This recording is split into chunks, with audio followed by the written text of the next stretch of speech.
صاحب ارے وعلیکم السلام جناب، کیا حال ہے؟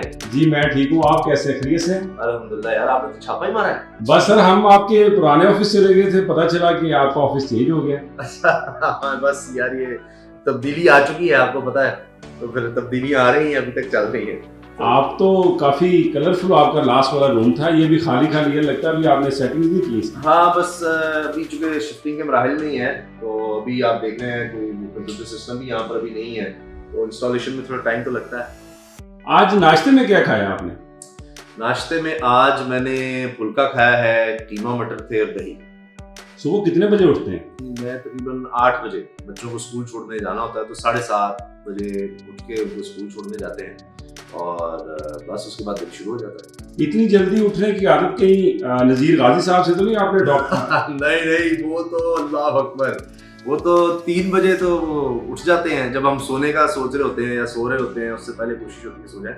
وہ تو صبح 3 بجے سحری کے وقت اٹھ جاتے ہیں، اور ان کے پھر اپنے معمولات ہیں، وظائف، اور بس تہجد سے بہت پہلے اور فجر کی نماز کے بعد تو ان کی آپ سمجھے کہ دن کی روٹین شروع ہو جاتی ہے۔ وہ تو بہت ارلی، ہم ان کا مقابلہ نہیں کر سکتے۔ بزنس پلس سے سفر شروع کیا آپ نے، آپ کو پہلے پتا تھا کہ آپ ایک دن پاکستان کے اتنے بڑے اینکر بن جائیں گے؟ اچھا، پاکستان کا بڑا اینکر تو خیر میں نہیں ہوں، بڑا ہی معمولی سا ایک چھوٹا سا اینکر ہوں، لیکن یہ کہ اس چیز کا پتہ نہیں تھا کہ اس طرح سے میں کبھی بھی میڈیا انڈسٹری میں آؤں گا۔ شوق اسی دور میں تھا، ینگ ایج میں، لیکن اس طرح کوئی صحافت کا نہیں تھا۔ بس وہ ایک ٹی وی دیکھ کے ایک اچھا لگتا تھا کہ اچھا ٹی وی پر کوئی آتا ہے تو اس قسم کا کوئی ماڈل بن جائے، کوئی ہیرو بن جائے، اس قسم کا ذہن میں خیال آتا تھا۔ والد صاحب کا جو شعبہ تھا وہ وکالت تھی، اور پھر جج رہے، اور چھوٹے بھائی بھی وکیل، اور آپ نے بھی وکالت کی ہے، پھر بھی آپ صحافت میں آ گئے۔ بس وہ حادثاتی طور پہ ہی آپ کہہ سکتے ہیں، لیکن یہ ہے کہ بچپن سے اگر آپ دیکھیں تو ٹریننگ اس طرح ہی کی تھی۔ اب بڑا بھائی بھی میرا سپریم کورٹ کے ماشاءاللہ وکیل ہے، چھوٹا بھائی نے رجسٹری کا کورس کیا، تو میں بھی بس وکالت میں پڑھائی کی، لیکن اس کے بعد جب پریکٹس میں تھے تو اچانک بس یہ بزنس پلس سے ایک آفر آئی، اور چونکہ بچپن سے ابو نے یہ قرات نعت تقریروں پر لگایا ہوا تھا، تو اس کی وجہ سے گورنمنٹ کالج میں جب گئے تو وہاں پر بھی یہی کام کرتے رہے، یونیورسٹی میں بھی تو دوستوں کو پتا تھا، تو کسی دوست نے مجھے اس طرح سے ریفر کیا، اور وہ میرا پھر وہاں انٹرویو وغیرہ ہوا، میں سلیکٹ ہو گیا، تو پھر وہاں سے سلسلہ شروع ہو گیا۔ فیلڈ میں ہر کسی کا کوئی نہ کوئی استاد ہوتا ہے، آپ کے کون استاد ہیں؟ میرے استاد بہت سے ہیں، لیکن مین جن لوگوں کو آپ کہیں گے، میں ہر وقت سیکھنے کے عمل سے انسان گزرتا ہے، میں ہی نہیں، اب بھی میری جو ٹیم ہے میں اس سے بھی سیکھتا رہتا ہوں، ٹی وی دیکھ کر سیکھتا ہوں، اب تو یوٹیوب کا زمانہ ہے تو ان سے سیکھتا ہوں۔ تو ابھی جس طرح صدیق جان ہے، اس نے مجھے یوٹیوب کی طرف آپ سمجھے لگا دیا، پھر ہمارا دیکھو سنو جانو ایک دوستوں کا سیٹ اپ ہے، ان سے بہت زیادہ سیکھا، فیصل بڑائچ ہے، جس طرح بہت سے لوگ جو جہاں جاتا ہوں میں سیکھنے کا موقع ملتا ہے۔ لیکن صحافت کے حوالے سے اگر آپ بات کریں تو 3 لوگوں کا نام لازمی لینا پڑتا ہے۔ سب سے پہلے فہد حسین، جب میں ایکسپریس گیا تو انہوں نے مجھے یہ سارا، جس کو آپ پراپر اینکرنگ کہتے ہیں، وہ بتائی، سکھائی، مطلب راستہ دکھایا کہ اس طرح اینکر بنا جاتا ہے، یا یہ کام کرو، یہ پڑھو، یہ دیکھو۔ پھر اس کے بعد عارف معین بلے صاحب، وہ ایکسپریس میں تھے اور ریزیڈنٹ ایڈیٹر بھی رہے ایکسپریس اخبار کے، تو انہوں نے مجھے سمجھا کہ صحافت میں پھر بڑا کہ صحافت کیا چیز ہے، یہ انہوں نے مجھے بتایا۔ پھر جب میں ایک نیوز اینکر سے پروگرام کی طرف آیا ہوں تو سید عمران شفقت،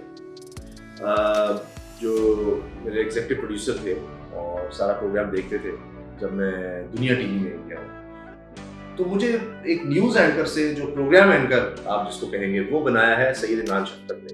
تو یہ میرے آپ 3 ادوار آپ کہہ سکتے ہیں، یہ 3 لوگ میری صحافتی زندگی میں سب سے اہم کردار ہیں۔ شادی ارینج میرج تھی یا لو میرج؟ اچھا، یہ ایسی ارینج تھی کہ جو اب سے کئی دہائیاں پہلے شاید سنتے تھے آپ، کہ نہ لڑکی کو دیکھا، نہ نام پتا، نہ کچھ، تو بس یہ والد صاحب کا فیصلہ تھا، اور والد صاحب نے بھی میری جو وائف ہے ان کو دیکھا بھی نہیں تھا، فادر ان لا ہے، ان سے والد صاحب کی ملاقات ہوئی، آدھ گھنٹہ ملاقات جاری رہی، اور اس کے بعد میرے والد صاحب نے فیصلہ سنا دیا کہ بھائی یہیں شادی ہونی ہے۔ تو میں بھی پریشان ہو گیا، کیا ہے یہاں شادی ہونی ہے، لڑکی کون ہے، کیا کرتی ہے، کون ہے کچھ نہیں. تو بس وہ اللہ کا کرم ہے کہ والد صاحب کو اللہ تعالیٰ نے اتنی بصیرت عطا کی ہوئی ہے, تو وہ اللہ کا بڑا ہی کرم ہے. 10 سال ہو گئے شادی کو, تو اللہ نے بڑا کرم کیا. کیسا فیصلہ تھا, اور شریک حیات کے بارے میں کچھ بتائیں. شریک حیات ہماری جو ہے ٹپیکل ہمارے جو کلچر کی ہوتی ہیں وہی ہیں, انہیں کی چلتی ہے بھائی. تو اللہ کا بڑا ہی کرم ہے, والدین کے جو فیصلے ہوتے ہیں اس میں بڑی برکت ہوتی ہے. تو اللہ کا بڑا ہی شکر ہے, اللہ نے بڑا کرم کیا ہوا ہے, بڑے خوش ہیں, اور اللہ نے مجھے بڑی اچھی شریک حیات دی ہیں. لیکن وہ ہوتی جس طرح ہمارے کلچر میں ہے, ہم تو بس سنتے ہی رہتے ہیں. اسکرین پہ بڑے اگریسو ہوتے ہیں آپ, اور ایکسپریس میں ہمیں یاد ہے کہ آپ بڑے غصے سے اور بڑے دانت چبا چبا کے خبریں پڑھتے تھے, اور حقیقت میں آپ کا مزاج بالکل ڈفرینٹ ہے. تو یہ اسکرین کے لیے آپ نے خاص قسم کا یہ آپ نے اڈاپٹ کیا تھا, کہہ سکتے ہیں آپ. اصل میں نے جس طرح کیا نا فہد حسین صاحب کا, تو اس وقت پاکستان میں یہ تھا کہ ایک خبریں بتانے کا ایک انداز ہوتا تھا. وہ خبریں سنائی جاتی تھیں کہ آج یہ خبر ہے, آج نہیں ہوا, اور آپ بیٹھے ہوتے تھے بڑے ایک اچھے اور سلجھے ہوئے انداز میں.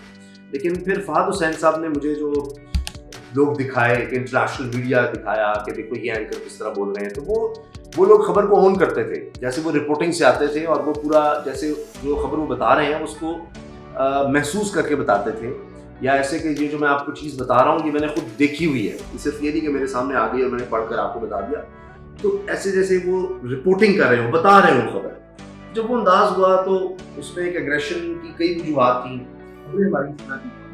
دہشت گردی کا بہت زیادہ ماحول تھا, لوڈ شیڈنگ ہو رہی ہے, لوگ مسائل میں ہیں, احتجاج ہو رہے ہیں آئے دن. یہ خبریں ہی اس طرح کی ہوتی تھیں کہ اگر میں اس ماحول کو اپنے اندر اتارنے کی کوشش کرتا تھا تو وہ بتانی اس طرح پڑتی تھی کہ 12 گھنٹے لوڈ شیڈنگ ہو رہی ہے, لوگ پریشان ہیں, سڑکوں پر ہیں. تو وہ پھر ایگریشن ایک بہت زیادہ ہو گیا.